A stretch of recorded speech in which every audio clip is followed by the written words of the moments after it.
Hello, my name is Christopher Renstrom, and I'm your weekly horoscope columnist here on Astrology Hub.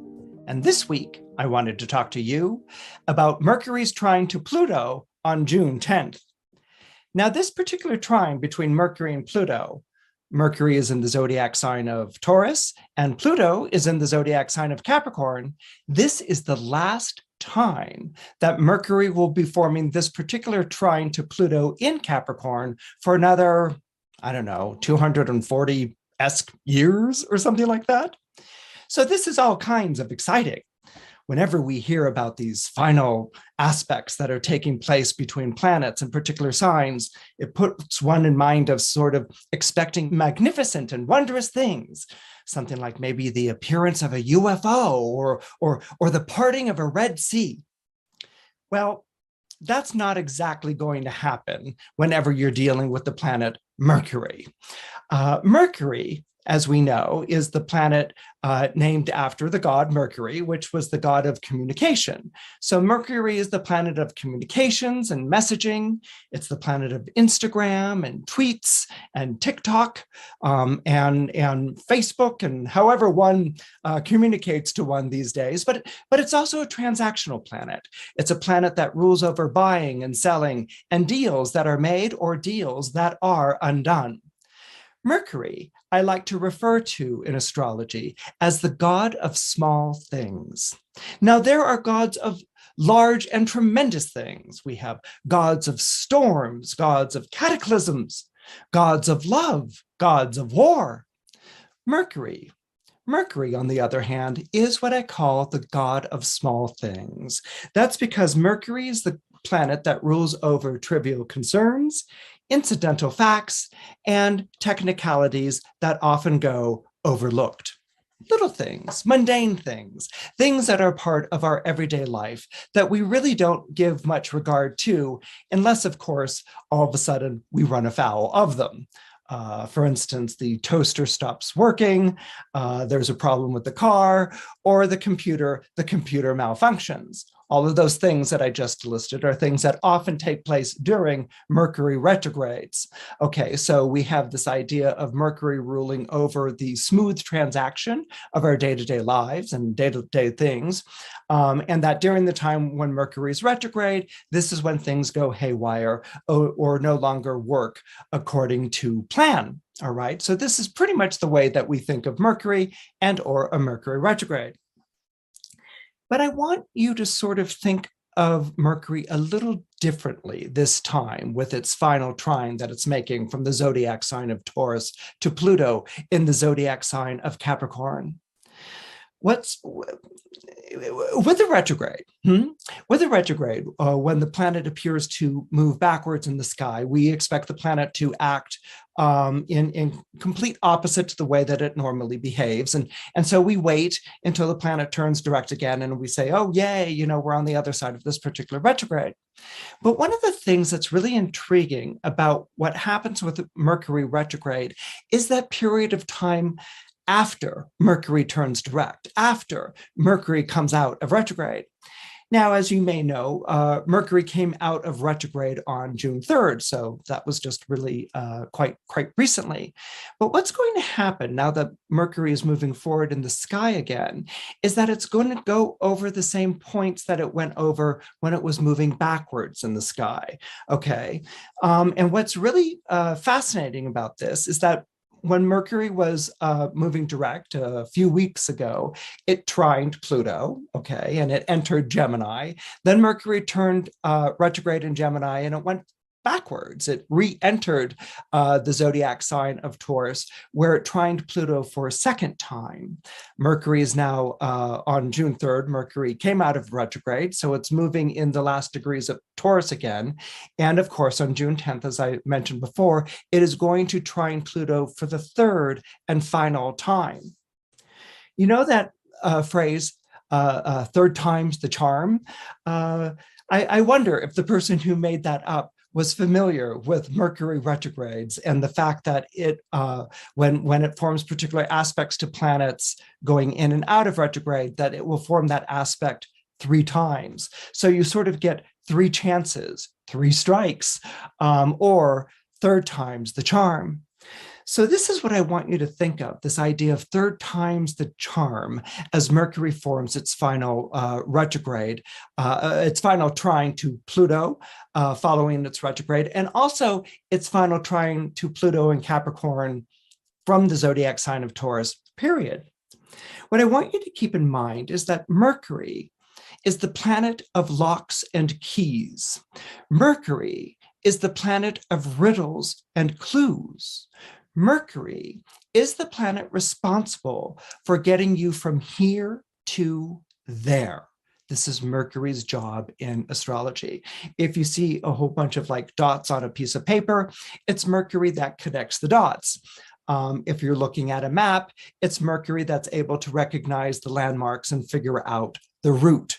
Okay, so this idea of routing, like rerouting yourself or mapping out something or connecting the dots, this is all part of what Mercury does.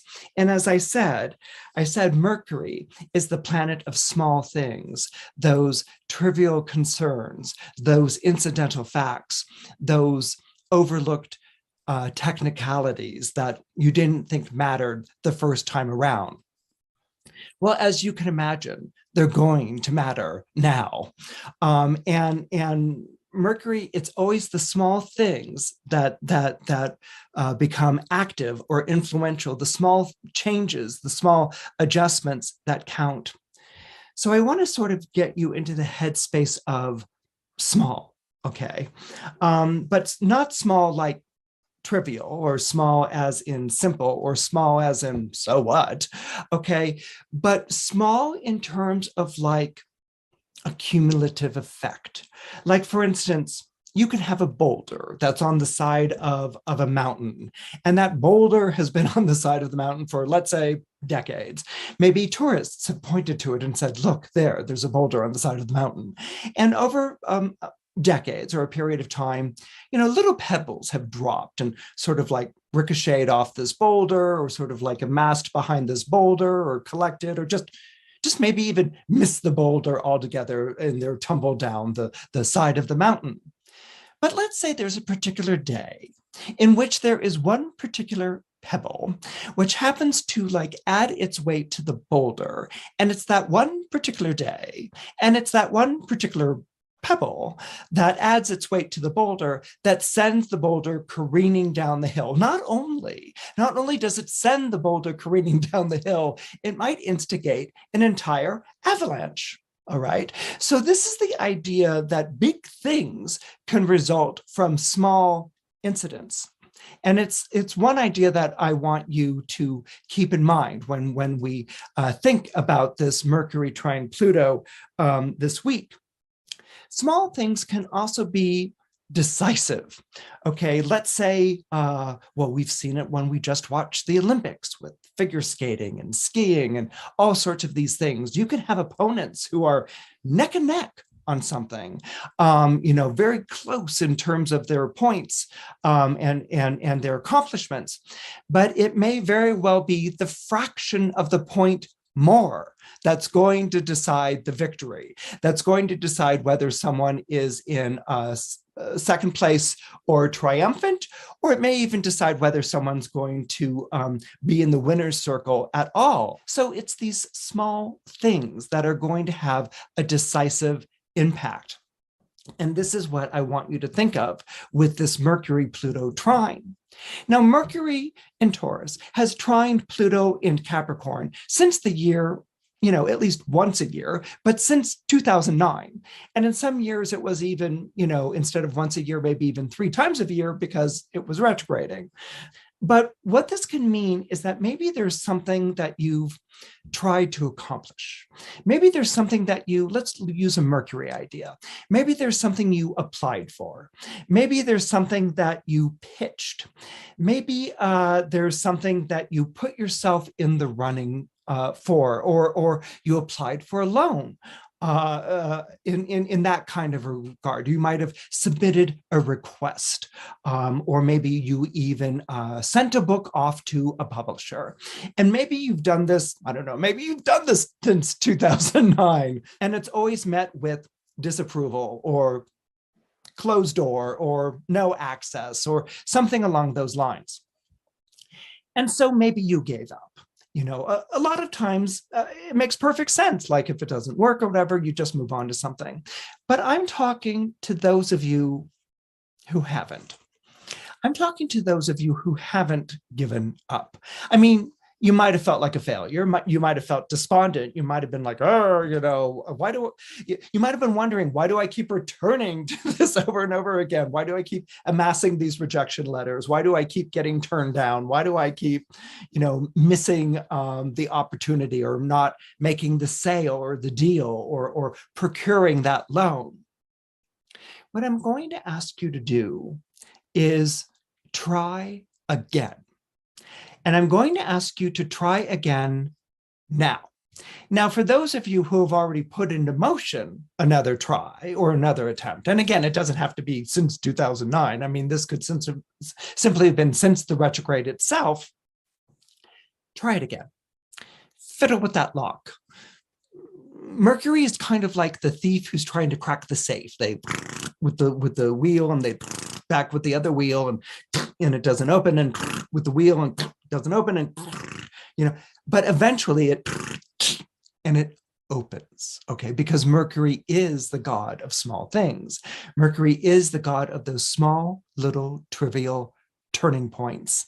And Mercury in Taurus, which is a sign which is very persistent and doesn't give up on things easily, trining Pluto in Capricorn, which is persevering, there's every reason to believe that this might be the time when it actually works. This might be the time when the key unlocks the lock, and when you get the acceptance, when you get the approval, when you get what it is that you were seeking for. On a different level, this might be the time when, because of the cumulative, this might be a time because of the cumulative effect when it actually happens, when it actually takes place. Change. We often think that change needs to be fast and furious. We often think that change needs to be earth-shattering or earth-shaking, or this is the change that completely transformed my life. We think of change as these kind of like cathartic or these catalytic events that take place. But anyone with a strong Mercury knows that that's not the way change takes place. Change is often a small development. It might be an adjustment. It might be a repetition of an action. It might be based on adapting. It might be a simple alteration in the formula or a variation on the theme. But it's the small changes. It's the small changes that take. It's the small changes that have the long-lasting impact. It's not the big catastrophic changes. I mean, they might come in, wipe out, or bring a breakthrough, or they might upset a situation, or they might deliver you from something. But in order for them to take, they have to have a sort of lasting hold. And Mercury is the god of small things. It rules over those lasting holds, but it's not a lasting hold like a grip on a rope, but it's a lasting hold like in a hook or in a click or in a button being buttoned, something small that lasts like that. This is what Mercury rules over.